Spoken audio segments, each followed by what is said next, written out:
Tanda dari keberkahan di bulan Rajab, ya, Allah kalau sudah berikan keberkahan di bulan Rajab itu tanda an yang kadeh an-nur fi qalbik, akan terpancar, ya, cahaya di dalam hatimu. Nah, kalau kita sudah dapat cahaya, kita bisa kemudian ta'rif tusalli alal wajhil mardi. Orang kalau sudah terpancar cahaya Allah pada dirinya, maka dia bisa tahu bagaimana cara melakukan sholat yang benar, yang sudah kita sampaikan beberapa waktu yang lalu. Mulai dia berpikir, oh ini cara sholat yang benar, ya, bukan hanya sekedar gerak-gerik kemudian qomat kamit saja. Bagaimana ketika dia bertakbir, betul-betul menghadirkan dirinya di hadapan Allah, wajjahtu wajhiyya, dihadirkan hatinya di hadapan Allah, ya. Dia tidak lagi kemudian hanya membawa jasadnya saja, tapi hatinya entah kemana. Dia mulai belajar bagaimana setiap sholat yang dia lakukan bermakna. Setiap sholat yang dia lakukan ada kehadiran hati, ya. Nah, kalau sudah seperti itu, dia sudah tahu enaknya sholat, maka tanda dia mendapat keberkahan bulan Rajab, ya, yang ada dia rasakan di dalam sholat wajibnya, maka dia terus ingin rasakan itu. Di antaranya dengan apa? Dengan perhatian dengan sholat-sholat sunnah. Apa di antaranya? Wala tardha bitadyi'i sholatil witir. Maka dia tidak rela, dia tidak berkenan, dia akan merasa rugi kalau sampai melalaikan sholat witir. Ya, sholat witir dia agak betul. Salah satu pesan Rasulullah kepada Sayyidina Abu Hurairah, ya, Abu Hurairah itu orang yang dekat dengan Rasul Sallallahu Alaihi Wasallam. Masuk Islamnya belakangan, tapi hadisnya banyak. Dia dengar ucapan Rasul Sallallahu Alaihi Wasallam. Ya, karena apa? Karena dia nggak ada kerjaan lain. Kerjaannya ngikutin Rasulullah, kemana-kemana dia ikuti Rasul Sallallahu Alaihi Wasallam. Nah, salah satu pesan yang beliau dapat dari Rasul Sallallahu Alaihi Wasallam, Ausani Khalili, Rasulullah berpesan kepadaku, Habibi berpesan kepadaku, Rasulullah. Salah satu di antaranya dari 3 pesan yang beliau dapatkan, jangan sampai tidur kecuali tunaikan dulu sholat witir, ya, untuk jaga-jaga. Jadi witir sebelum tidur. Kalau dia memang terbiasa bangun malam, nggak apa-apa, witir di belakangi. Tapi kalau nggak, jaga-jaga, lakukan sholat witir di depan. Jangan sampai lewat terbit fajar, witir tidak dilakukan, ya. Karena itu diantisipasi, ya, sholat isya, ba'diyah isya, kemudian dilanjutkan dengan sholat sunnah witir, atau sebelum tidur lakukan sholat sunnah witir, ya. Wala tardha bitadyi'i sholatid duha, dan juga tidak rela meninggalkan sholat duha, ya. Sholat duha dia tunaikan, ya. Sholat duha itu akan membebaskan seseorang dari sifat-sifat kemunafikan. Sholatul awwabin, ini sholatnya orang yang banyak kembali kepada Allah. Ini termasuk jenis sholat yang kalau dilakukan, ya, itu akan menjadi dia berbeda dengan yang lain. Karena di waktu duha itu banyak orang sibuk dengan urusan dunia, dia kembali kepada Allah, ya. Barang siapa yang melakukan 4 rakaat, 2 rakaat sholat duha di pagi hari, maka ya, Allah akan cukupkan dia sampai petang, ya. La faqra ma'ad duha, tidak akan jatuh miskin orang yang sholat duha, yang jaga sholat duha, ya. Apakah itu miskin harta ataukah itu miskin hati, miskin rohani.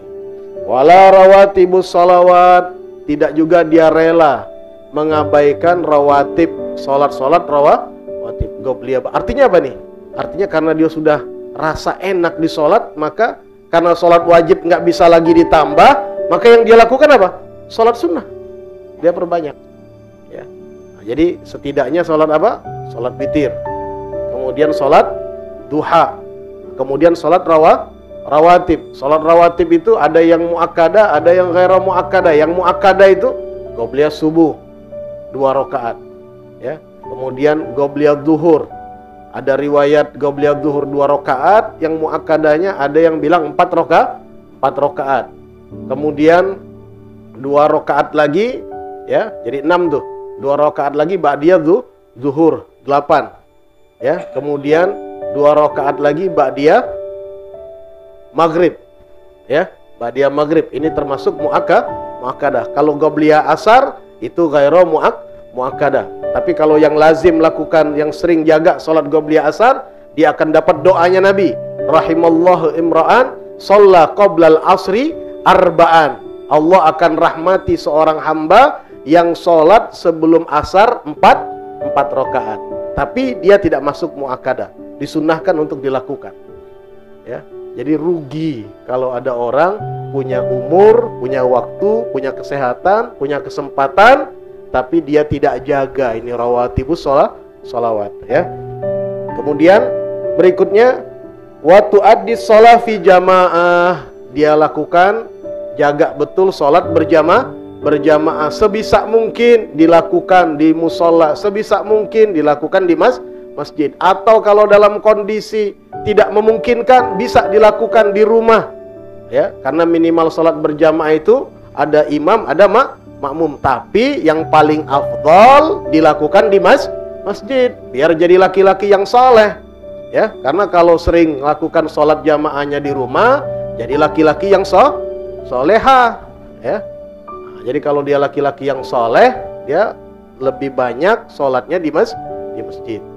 Kemudian waktu hafid ala siwak, juga memelihara menggunakan siwak, ya, di saat berwudu, di saat sholat, fi kulli hal, dalam setiap situasi dan kondisi ketika dirasa mulut mulai tidak enak. Dan yang lebih utama lagi adalah menjelang sholat.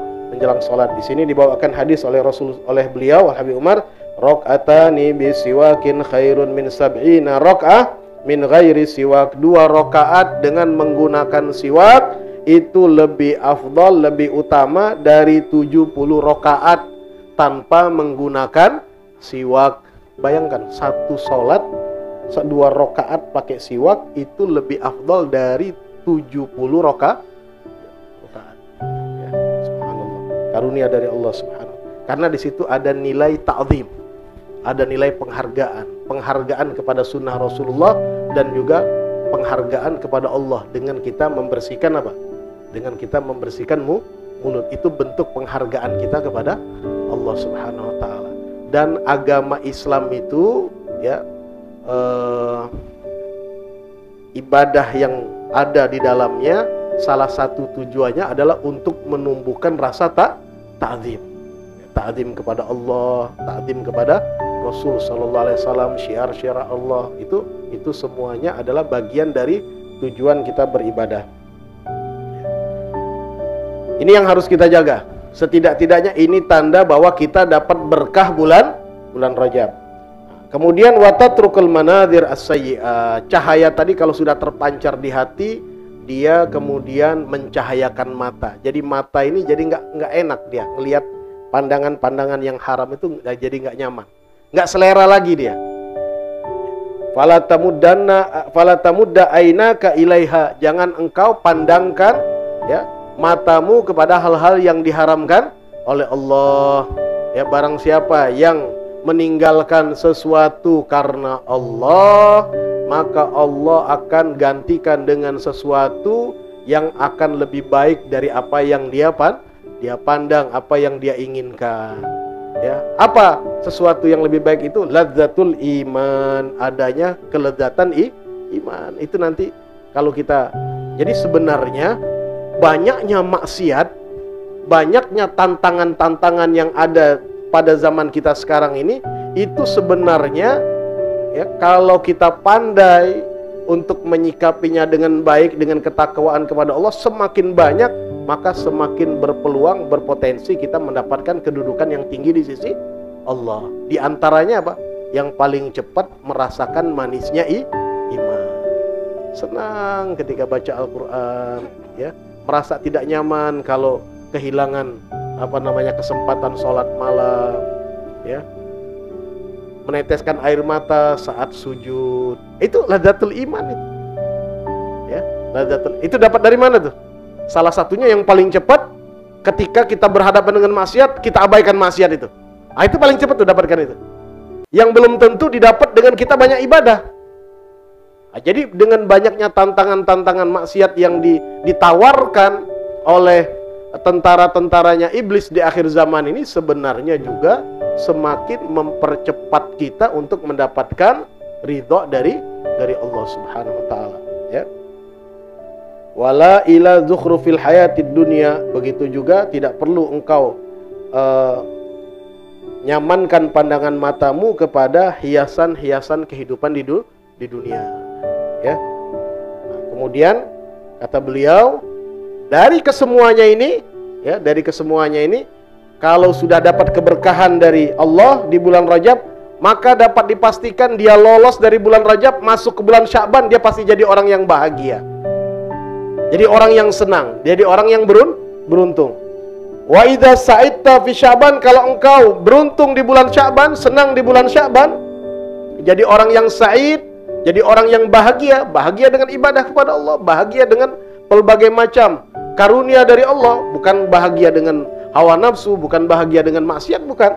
Maka dia pasti akan sempurna kebahagiaannya di bulan Ramadan, ya, di mana di bulan Ramadan itu setiap malamnya ada kedudukan, ada tempat, ada manzilah, pangkat yang Allah berikan kepada hamba-hambanya, ya. Dan bulan Ramadan ini, di malam-malam bulan Ramadan ini adalah masa-masa atau musim-musim kebaikan, keberuntungan bagi mereka-mereka yang berdagang dengan Allah, ingin mendapatkan kebaikan, keuntungannya keuntungan yang kekal, kebahagiaannya kebahagiaan yang abadi, ya. Dan ini kesemuanya akan didapat, ya, barang-barangnya itu selama di bulan Ramadan, ya. Balaghanallahu wa iyyakum Ramadan. Mudah-mudahan Allah sampaikan kita kesemuanya pada bulan Ramadan, insyaallah. Amin ya rabbal alamin.